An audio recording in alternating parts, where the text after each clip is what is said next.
ο Θεός ημών, εν τη βασιλεία του πάντοτε νυν και αεί, και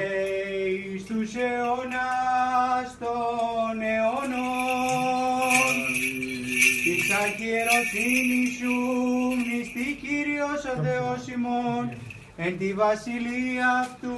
πάντοτε νυν και αεί, και εις τους αιώνας των αιώνων. Πάσης Επισκοπής Ορθοδόξων, των αδελφών ημών προκαθημένων, Ονουφρίου Μπέργαμο και πάσης Ιταλίας, Μιχαήλ Μπακάο και πάσης Μολδαβίας αδελφών και συλλειτουργών ημών,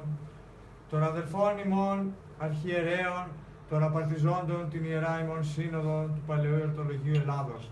των ιερέων, ιερομονάχων, ιεροδιακόνων, μοναχών, μοναζουσών, Αστερίου ιερομονάχου και Παρασκευής μοναχής,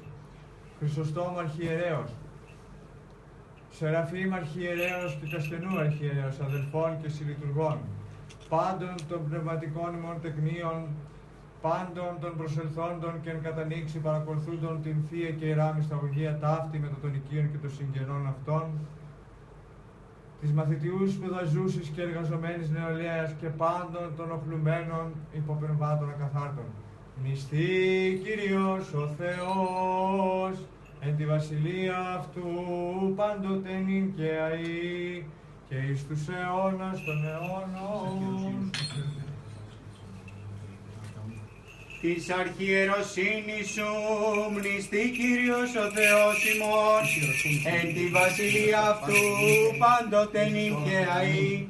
και εις τους αιώνας των αιώνων. Των μακαρίων και αηδήμων κτητόρων πασών των Αγίων του Θεού Εκκλησιών, των Ιερών Μονών και της Αγίας Εκκλησίας ταύτης, πάντων των αποπεράτων έως περάτων της γης, Ορθοδόξος, κοιμηθέντων αρχιερέων, πατριαρχών, αρχιεπισκόπων, μοναχών, πρεσβυτέρων, διακόνων, των αηδήμων δούλων του Θεού, Αυξεντίου, Δωροθέου, Γερασίμου, Γερμανού, Ιεροθέου, Σεραφείμ και Νικηφόρου των αρχιερέων, Βασιλείου, Πέτρου, Χρυσοστόμου των αρχιερέων, Νεκταρίου, Ιεροδιακόνου, αδελφών και συλλειτουργών ημών γενομένων, πάντων των υπέρ της πίσεως και της πατρίδος, ηρωικώς αγωνισαμένων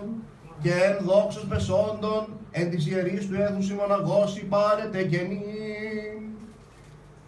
των αδελφών ημών